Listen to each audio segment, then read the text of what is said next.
Pas de pavillon visible, un nom indéchiffrable. 2 moteurs hors bord. 5 personnes à bord visibles. Équipage calme. Confirmé l'avion et la sécurité. Négatif, avion de sécurisation.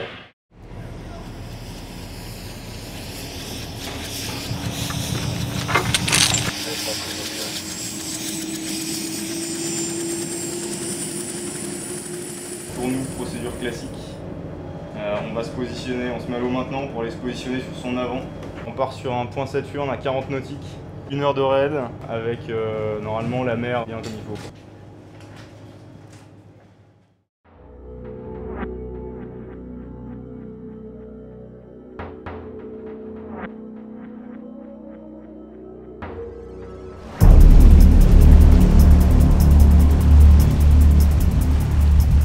Chaque acteur sache exactement ce qu'il a à faire au bon moment. Il n'est pas question de rebriefer l'opération au moment où elle se déclenche. On est souvent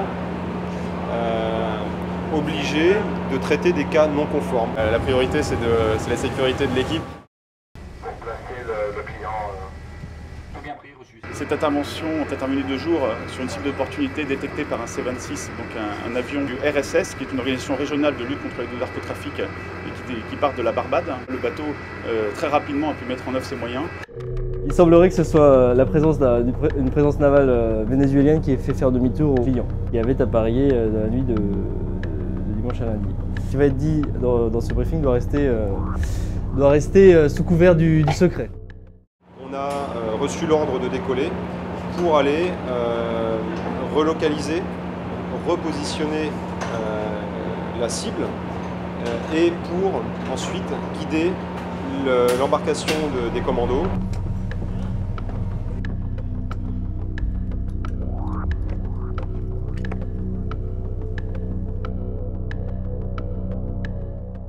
On a préparé la machine, on a rentré dedans les points nécessaires pour la mission. On est capable de décoller en 15 minutes.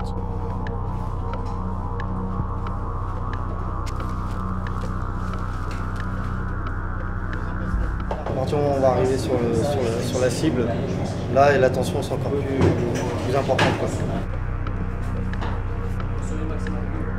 Il était à une vingtaine de nautiques du bateau. Les conditions étaient très favorables pour nous puisque c'était de jour. Un des modes opératoires des trafiquants, c'est dès qu'ils se sentent repérés, de ce qu'on appelle dropper la cocaïne à bord, de façon à ce qu'ils ne puissent pas par la suite faire l'objet de poursuites judiciaires.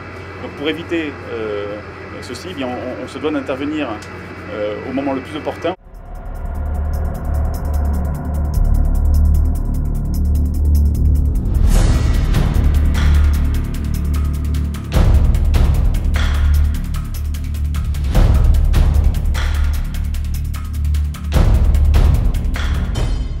Lors de la manœuvre d'interception, on arrive en premier sur la cible, sur le Go Fast. On est suivi de très près par les tracos, l'embarcation des commandos, puisqu'on doit très rapidement faire succéder la neutralisation des moteurs, l'arrêt du Go Fast et la prise de contrôle de l'embarcation de son équipage.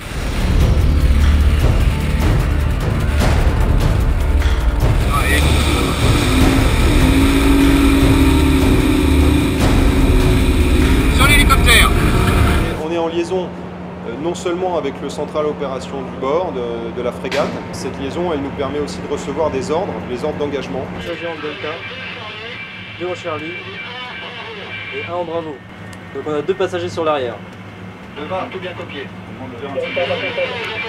Il est important que je puisse rendre compte en temps réel de ce qui se passe sur zone et que je puisse demander à mon contrôleur opérationnel, donc le commandant de zone maritime, de me donner les bonnes délégations au bon moment en fonction des comptes rendus que je lui fais. Nous avons déroulé la procédure prévue dans ce cas, c'est-à-dire que nous avons fait une description complète du Go Fast à destination du central opération de la frégate et puis ensuite nous avons reçu l'ordre d'effectuer des tirs d'avertissement sur l'avant du Go Fast.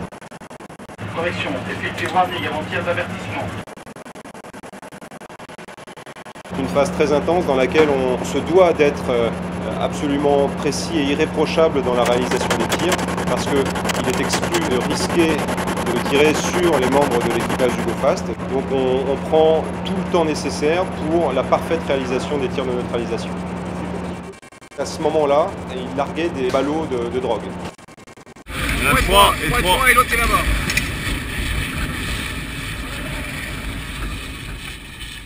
On marque les ballots de drogue donc, par des marqueurs colorants, ça disperse de la poudre vert fluo dans l'eau. Ça permet ensuite d'aller les retrouver plus facilement. On va récupérer ces preuves. À ce moment-là, effectivement, c'est les tracos qui y vont. Et ensuite, on va intercepter le GoFast et appréhender les trafiquants. Tu la gardes ou pas?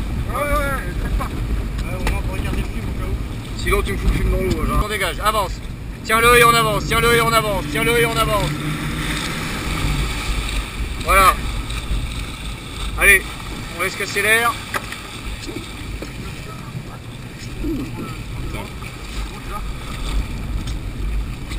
C'est bon.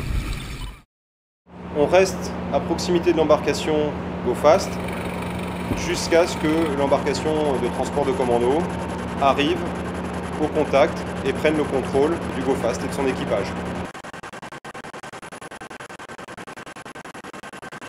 Ils viennent de subir des tirs de semonce depuis un hélicoptère. Dans l'hélicoptère, ils distinguent un tireur d'élite avec un fusil de précision.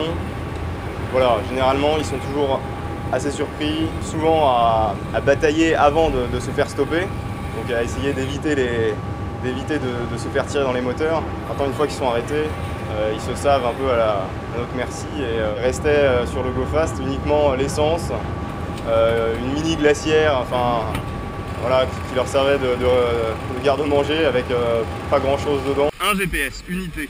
Un GPS, 4 téléphones. Il y avait un sac de vêtements qui leur servait simplement à se recouvrir la nuit probablement, mais ce sont des vrais marins qui tiennent bien la mer, qui sont très endurants. Ça faisait plusieurs jours qu'ils étaient en mer dans vraiment une coque de noix. Et voilà, on a affaire à des professionnels de la mer.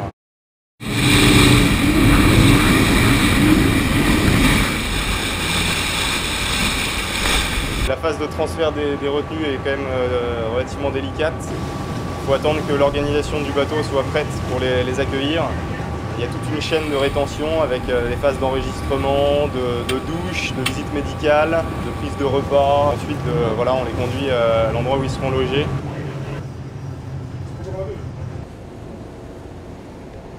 Le commandant du Ventose a le droit de placer en rétention à bord de son bâtiment les personnes soupçonnées de se livrer des activités de narcotrafic. À l'issue de la traversée retour vers Fort-de-France, donc les retenus vont être placés en garde à vue par les policiers, les douaniers et les gendarmes. À ce moment-là, donc, le Ventose va également remettre les ballots de cocaïne saisis, ainsi que toutes les pièces de procédure, dont les procès-verbaux, aux policiers pour leur enquête pénale.